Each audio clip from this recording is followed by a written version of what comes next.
কলকাতা বিজিবির হাতে চলে গেছে। বাংলাদেশের প্রায় ২৫০০ কিলোমিটার লম্বা বর্ডার পাহারা দিতে বিজেপি মিলিটারি ডিপ্লয় করতে হবে, নইলে ৩০ লাখ বাঙালির কুশিন কিভাবে ঠেকাবে এই বাংলাদেশ। শুভেন্দু অধিকারী ইতিমধ্যেই ঘোষণা দিয়েছে পশ্চিমবঙ্গে ৩০ লাখ বাঙালি রয়েছে, তারা এদেশে থাকতে পারবে না। এবং পশ্চিমবঙ্গের মুসলিম অধিবাসীদের সম্বন্ধেও বলেছে এরা ভারতের অধিবাসী নয়, এরা হচ্ছে বাংলাদেশি, আর বাংলাদেশি অধিবাসী ভারতে থাকতে পারবে না। যদি এরকম একটি অবস্থাই হয় তাহলে আমাদের বর্ডার অনেকটাই অরক্ষিত হয়ে থাকবে যদি সেখানে ঠিকমতো পাহারাদার না বসানো যায়। পশ্চিমবঙ্গের নির্বাচনে গতকাল বিজেপি নিরঙ্কুশ সংখ্যাগরিষ্ঠতা নিয়ে ক্ষমতায় এসেছে। ক্ষমতায় আসার আগেই তারা নাগরিকত্ব বিল করে প্রায় ১ কোটি মানুষকে ভোটার তালিকা থেকে বাদ দিয়েছে। বলেছে এরা সব বাংলাদেশি, বাংলাদেশ থেকে ভারতে অনুপ্রবেশ করেছে তারা। এখন কথিত বাংলাদেশিদেরকে ভারত কি করবে? নিশ্চয়ই তারা বাংলাদেশে পুশ করতে চাইবে। এতদিন ভারত ১০ থেকে ১৫ জন করে বাংলাদেশে পুশ করত, সেটা ভারতের বিভিন্ন অঙ্গরাজ্য থেকে। এতদিন ভারত বাংলাদেশে ১০-১৫ জন করে প্রায় প্রতিদিন পুশিন করত, কিন্তু সেটা শুধু পশ্চিমবঙ্গ থেকে নয়, ভারতের বিভিন্ন জায়গা থেকে পুশিন করত যেখানে বাঙালি অধ্যুষিত এলাকা ছিল না। কিন্তু পশ্চিমবঙ্গ পুরোটাই বাঙালি রাজ্য, আর পশ্চিমবঙ্গের সাথে রয়েছে আমাদের প্রায় ২৫০০ কিলোমিটার সীমান্ত। এখন কি অবস্থা হবে? ৮০-র দশকে মাত্র একটা সিট পাওয়া বিজেপি আজকে পুরো ভারত দখল করে নিয়েছে।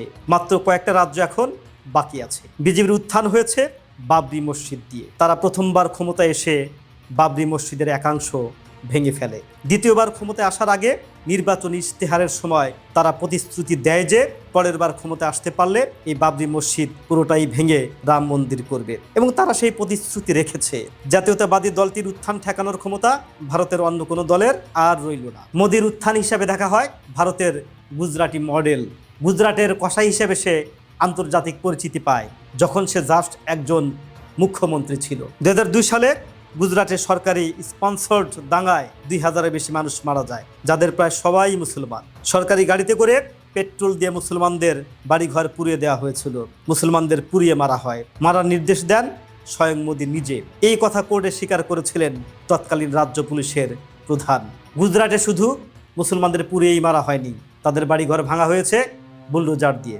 আর যারা পালাতে পারেনি তারা আশ্রয় নিয়েছে বিভিন্ন বস্তিতে, নয়তোবা উদ্বাস্তু হিসাবে দেশের বিভিন্ন প্রান্তে প্রান্তে ঘুরেছে। অর্থাৎ নিজের দেশেই নিজেই রিফিউজি হয়েছে ভারতের এই মানুষগুলো। তারপর গুজরাট সরকার কি করলো? ভারতের বিভিন্ন জায়গা থেকে ময়লা এনে জড়ো করা শুরু করলো মুসলমানরা যে এলাকায় বসবাস করে সেসব জায়গায়। ময়লার দুর্গন্ধে সেখানে ঘরের ভেতর টিকে থাকাই মুশকিল হয়ে গেল। এ রাজ্যে গরুর মাংস তো দূরের কথা, মাছ কিংবা মুরগির মাংস খাওয়া গেল না। মাছ মাংস খাওয়া অত্যন্ত ঝুঁকিপূর্ণ হয়ে গেল। এবার কলকাতায় ক্ষমতা এলো সেই বিজেপি। রাতে ইলেকশনের ফলাফল ঘোষণার পরপরই অ্যাকশন শুরু করে দিয়েছে বিজেপি সৈনিকেরা। ইসলামপুরের সাইনবোর্ড পাল্টে এরা লিখে দিয়েছে ঈশ্বরপুর। বারাসতের মসজিদ বাড়ি রোড মুছে লিখে দিয়েছে নেতাজি পল্লী রোড।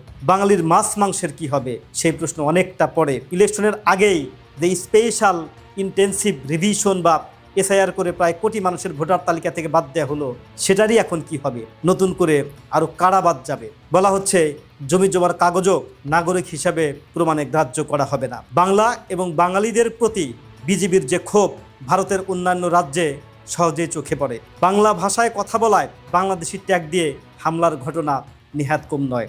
এখন সে বাংলার দখল নিয়েছে নরেন্দ্র মোদী। রেজাল্টে জিতেই তারা ঘোষণা দিয়েছে অনুপ্রবেশকারীদের বিরুদ্ধে কঠোর ব্যবস্থা নেওয়া হবে। অবৈধ অনুপ্রবেশকারীদের যাদের বাংলাদেশি হিসাবে ট্যাগ দেওয়া হয়েছে তাদেরকে বাংলাদেশে পুশিন করা হবে। আমাদের সীমান্তেই নতুন নাস্যিদের উত্থান ঘটে গেছে ১ দশক আগেই। মমতার সরকার ক্ষমতায় থাকায় সরাসরি সেই আঁচ আমাদের গায়ে লাগেনি। এবার বাংলাদেশের সীমান্তবর্তী প্রায় সব রাজ্যে পুরোপুরি নিউ নাস্যিদের দখলে চলে গেছে। প্রলয় এসে গেছে।